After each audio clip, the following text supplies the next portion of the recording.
नमस्कार, स्वागत आहे तुमचं माझ्या YouTube चॅनलमध्ये।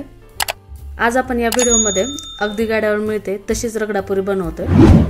रगडापुरीसाठी लागणारी पुरी, त्याचबरोबर चिंचगुळाची चटणी, हिरवी चटणी आणि त्याचबरोबर रगडा कसा बनवायचा ते सुद्धा आपण या व्हिडिओमध्ये पाहणार आहोत। चला तर मग रगडापुरी बनवायला सुरुवात करूया। सर्वात आधी आपण पुरी बनवूया। त्यासाठी इथे मी 2 वाटी मैद्याच्या चाळणीने चाळून घेतलाय। आता यामध्ये मी 1 चमचा मीठ घालते। त्यानंतर 1 चमचा ओवा घालायचा। ओवा घालण्या अगोदर तो हाताने असा चोळून घ्यायचा आणि मगच घालायचा। ओवा घातल्यामुळे पोट साफ व्हायला सुद्धा मदत होते। त्यानंतर मोहनसाठी मी इथे 2 ते 3 चमचे तूप घालते। तुपाऐवजी तुम्ही तेल सुद्धा घालू शकता, पण तुपामुळे जास्त पुऱ्या क्रिस्पी आणि खस्ता बनतात। आता हे घातलेलं तूप मैद्यामध्ये छान चोळून मिक्स करायचंय। आता मैदा आणि तूप छान मिक्स झालंय। आता यामध्ये थोडं पाणी घालून आपल्याला हा मैदा मळून घ्यायचा आहे। मैदा मळून घेत असताना पाणी थोडंसं सावकाशच घालायचंय, कारण मैद्याला पाणी थोडंसं लागतं आणि पाणी जर जास्त ओतलं तर पातळ होतं। आणि हा मैदा थोडासा घट्टसरच मळायचा, जसं आपण चपात्यासाठी मळतो त्यापेक्षा थोडासा कडक असायला पाहिजे। मैद्याचा गोळा तयार झाल्यानंतर सुद्धा हा मैदा आपल्याला 4 ते 5 मिनिटं मळत राहायचंय। जेवढा जास्त वेळ मैदा तुम्ही मळून घ्याल तेवढाच पुऱ्या खस्ता आणि क्रिस्पी बनतात। 4 ते 5 मिनिटं हा मैदा मळून घेतल्यानंतर याच्या सरफेसवर थोडंसं तेल लावायचंय आणि यावर झाकण ठेवून किंवा ओलं कापड ठेवून आपल्याला हे 20 मिनिटं रेस्ट करायला ठेवायचंय। आता यावर झाकण ठेवू आणि 15 ते 20 मिनिटं आपण हे बाजूला ठेवू। 20 मिनिटांनंतर आता या मैद्याचे आपण छोटे छोटे गोळे तयार करून घेऊयात। आपण जेवढे चपातीसाठी गोळे करतो त्या साइजचेच गोळे करायचे आहेत। आता मी लाटण्यासाठी 1 गोळा बाजूला काढते आणि बाकीच्या गोळ्यांवर असं ताट झाकून किंवा ओलं कापड झाकून ठेवायचे, म्हणजे ते हवेने सुकणार नाहीत। आता आपण तो घेतलेला गोळा छान लाटून घेऊया। मैद्याचा गोळा लाटण्या अगोदर पोळपाटावर कोरडा मैदा टाकून घेतलाय आणि त्यानंतर आपल्याला हा मैदा लाटून घ्यायचा आहे। आणि जेवढी शक्य असेल तेवढी ही मैद्याची पोळी आपल्याला पातळ लाटून घ्यायची आहे।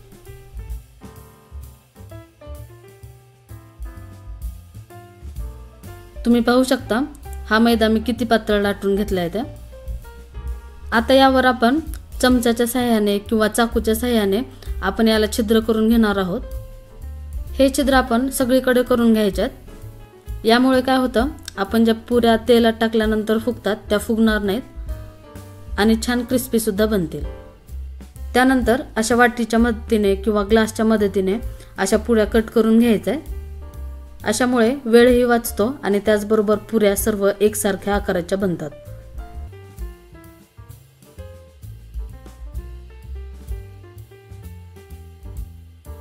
पुऱ्या कट करून झाल्यानंतर असं जे बाकीचं उरलेलं पीठ असतं ते काढून घ्यायचं।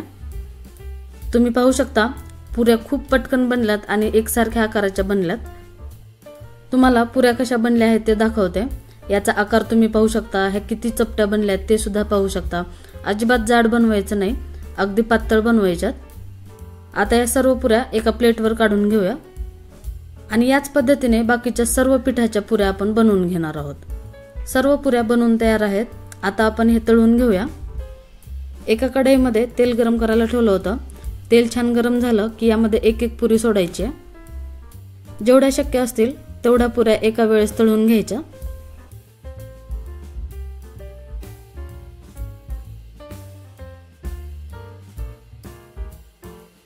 आता या पुऱ्या अगदी कमी गॅसवर तांबूस रंग येईपर्यंत तळून घ्यायच्या।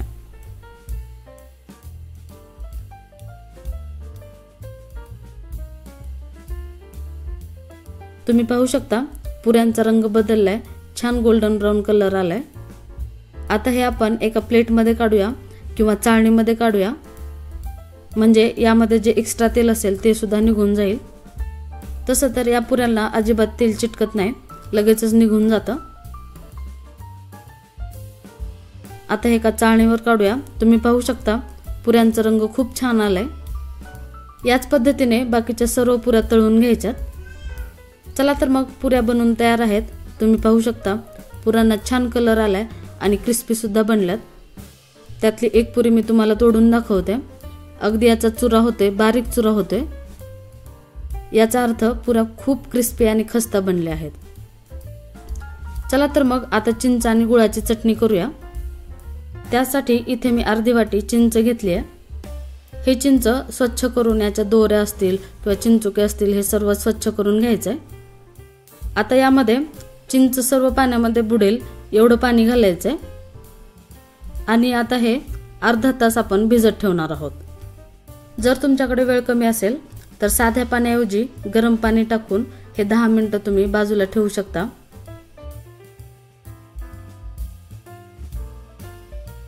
अर्ध्या तासानंतर तुम्ही पाहू शकता चिंच पूर्ण भिजली आहे। आता लगेचच ही भिजलेली चिंच आपण एका मिक्सरच्या भांड्यात काढून हे बारीक वाटून घेणार आहोत। या चिंचेचा अगदी बारीक गाळ झाला पाहिजे इथपर्यंत हे वाटून घ्यायचं आहे।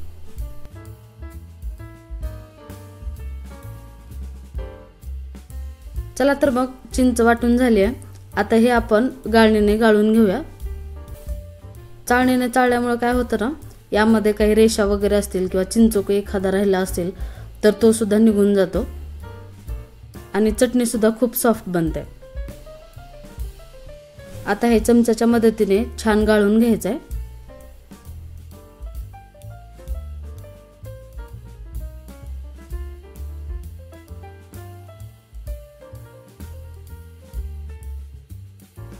चला तर मग सर्व चिंच गाळून झाली आहे। आता याला आपण फोडणी देऊया। एक कढाईमध्ये अगदी थोडंसं तेल घ्यायचं आहे, अगदी 1 चमचा म्हटलं तरी हरकत नाही। तेल छान गरम झालं की यामध्ये 1 चमचा जिरे घालायचे आहे। आता हे जिरे छान फुलू द्यायचे आहेत। चला तर मग जिरे छान फुलले आहेत। आता आपण गाळून घेतलेली चिंच यामध्ये घालायचे आहे।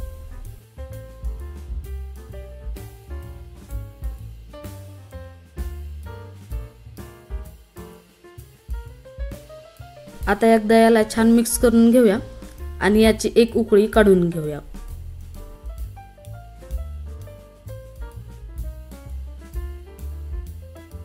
तुम्ही पाहू शकता चिंचेला हलकीशी उकळी येत आहे।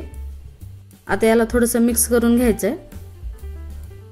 आता मी लगेचच यामध्ये अर्धी वाटी गूळ घालते।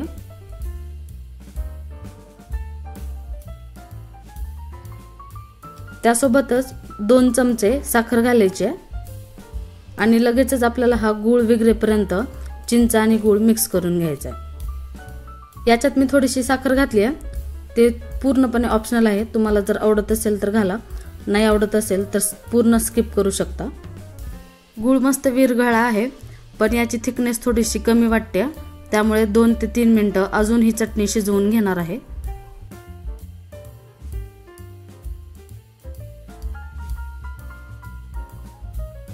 चला तर मग चटणी छान शिजली गेली आहे आणि थिकनेस सुद्धा खूप छान आलाय।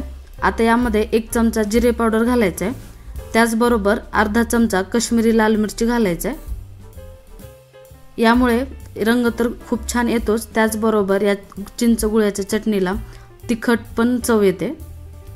एकाच चटणीमध्ये आंबट, गोड आणि तिखट या सर्व प्रकारची चव असणार आहेत।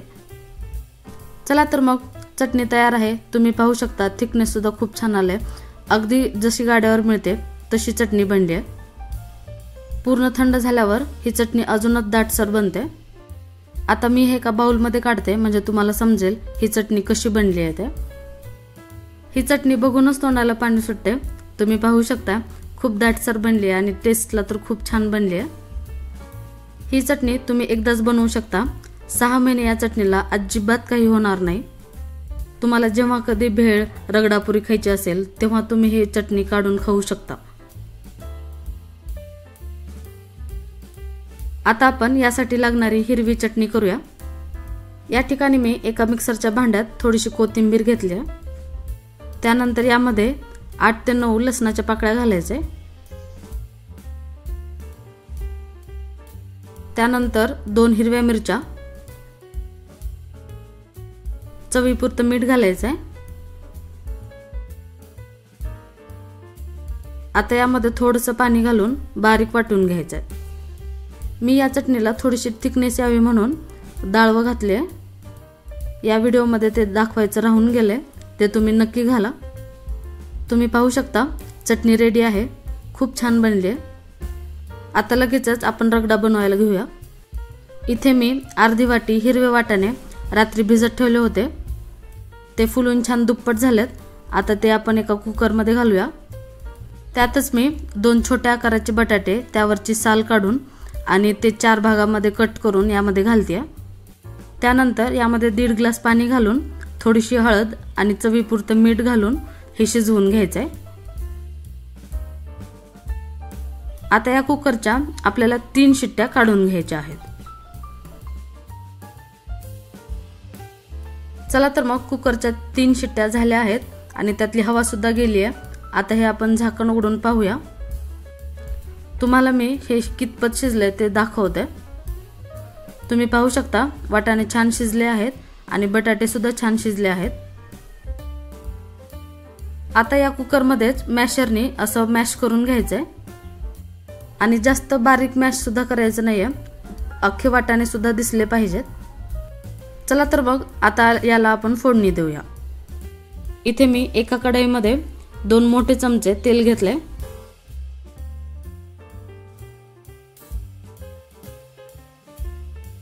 तेल कडकडीत गरम झालं की त्यामध्ये 1 चमचा जिरे घालायचे आहे। जिरे छान फुलले की त्यामध्ये कोरडे मसाले घालायचे।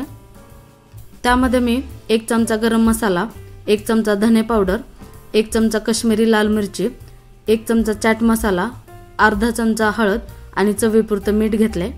आता हे आपण त्या तेलात घालूया।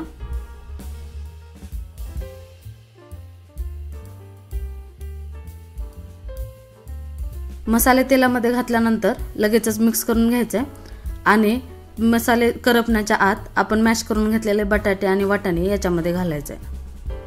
आपण जे या रगड्यामध्ये मसाले घातलेत, चाट मसाला असेल, धने पावडर, जिरे पावडर, गरम मसाला, हे सगळं गाड्यावर जे रगडापुरी मिळते त्यामध्ये हेच सर्व मसाले टाकले जातात। हेच मसाले त्यांच्या रगडापुरीचे टेस्टी बनण्याचे सिक्रेट इन्ग्रेडियंट्स आहेत। आता हा रगडा 4 ते 5 मिनिटं शिजवून घ्यायचा आहे, म्हणजे या रगड्याला थोडीशी थिकनेस येईल। 4 ते 5 मिनिटं शिजवून घेतल्यानंतर गॅस ऑफ करायचे। तुम्ही पाहू शकता रगड्याला किती छान थिकनेस आली आहे। चला तर मग रगडापुरीसाठी लागणारं सर्व साहित्य बनवून तयार आहे। आता आपण याच्या प्लेटिंगसाठी जे सामान लागतं ते तयार करूया। इथे मी एका मोठ्या बाउलमध्ये रगडा घेतलाय, त्याचबरोबर बनवलेल्या पुऱ्या घेतल्यात, त्यानंतर कांदा, टोमॅटो, बारीक चिरलेली कोथिंबीर घेतली। त्याचबरोबर रगडापुरीसाठी आपल्याला चिंचगुळाची चटणी, हिरवी चटणी आणि बारीक शेव सुद्धा लागेल। हे सर्व साहित्य मी एकत्र करून ठेवलंय। चला तर मग आता प्लेटिंग करायला सुरुवात करूया। इथे मी एक प्लेट घेतली आहे, त्यामध्ये आपण बनवलेला रगडा घालूया। रगडा टाकत असताना हे थोडंसं पसरवून टाकायचं आहे। त्यानंतर आपण बनवलेल्या पुऱ्या यावर तोडून घालायचं आहे। आता तुम्ही म्हणाल, जयश्री 20-30 रुपयाच्या रगडापुरी प्लेटसाठी एवढी मेहनत का करत बसायची? पण मी म्हणते बाहेरून आणलेलं कुठलेही पदार्थ हायजीन नसतात किंवा ते कधी तळलेत, कधी बनवलेत याचा काही पत्ता नसतो आणि आपण तीच रगडापुरी घरी बनवली तर ते पोटभर खाऊ शकतो, त्याचबरोबर हायजिनिक असते। आपल्याला माहित असतं की आपण कुठल्या तेलामध्ये हे सर्व तळलोय, त्यामुळे घरी बनवलेली रगडापुरी कधीही चांगलीच। पुऱ्या तोडून टाकल्यानंतर यावर थोडासा परत एकदा रगडा घालायचा आहे।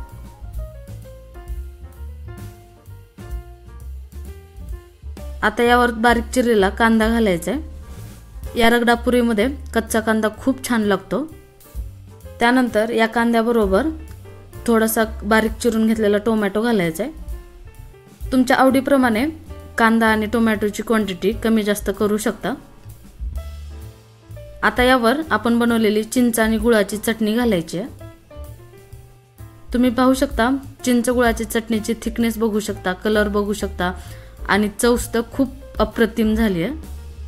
लगेचच हिरवी चटणी सुद्धा घालायची आहे। या हिरवी चटणीमध्ये तुम्हाला जर पुदिनाची पानं असतील तुमच्याकडे अवेलेबल ते सुद्धा घालू शकता। आता यावर बारीक शेव घालून याची फिनिशिंग करूया। चला तर मग अगदी गाड्यावर मिळते तशीच्या तशी रगडापुरी बनवून तयार आहे। आंबट, तिखट, गोड, चटपटीत सर्वांचं प्रमाण अगदी परफेक्ट बनलंय। याच पद्धतीने रगडापुरी तुम्ही नक्की ट्राय करून बघा आणि तुमच्याकडे कशी रगडापुरी मिळते त्याची रेसिपी मला कमेंटमध्ये सांगा, मी तेही तुम्हाला करून दाखवेन। यावरून थोडंसं चाट मसाला मी टाकलाय। आता सगळ्यात शेवटी बारीक चिरलेली कोथिंबीर यावर घालून मस्तपैकी ही रगडापुरी एन्जॉय करा। चला तर मग भेटूया अशाच एका खमंग आणि टेस्टी रेसिपी बरोबर।